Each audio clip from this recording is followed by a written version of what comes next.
आज न छोड़ूंगा तुझे આપણે ત્યાં પેલી સ્માર્ટ નંબર પ્લેટ આવી છે, કદાચ યાદ જ હશે. એટલે મોટા ભાગના વાહનોમાં સ્માર્ટ નંબર પ્લેટ લગાવી દેવામાં આવી છે.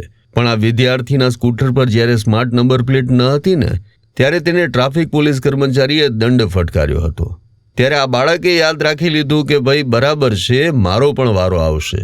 હવે જે પોલીસ કર્મચારીએ તેને દંડ આપ્યો હતો ને, એ જ પોલીસ કર્મચારી એક મોપેડમાં જતા જોવા મળ્યા અને આ વિદ્યાર્થીએ તેના પર નજર રાખી હતી. હવે સૌથી રસપ્રદ વાત એ છે કે જે પોલીસ કર્મચારીએ આ વિદ્યાર્થીને દંડ માર્યો હતો ને, તે ખુદ જે મોપેડમાં જઈ રહ્યા હતા ને, તેની નંબર પ્લેટ ભાંગેલી તૂટેલી હતી. એટલે કે HSRP એટલે કે સ્માર્ટ નંબર પ્લેટ તો હતી જ નહીં.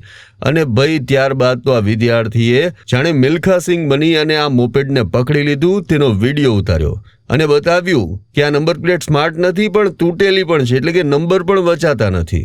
સોશિયલ મીડિયામાં આ વિડીયો ધડાધડ વાયરલ થઈ રહ્યો છે. પણ આ નિયમ તો બધે જ લાગુ પડે છે.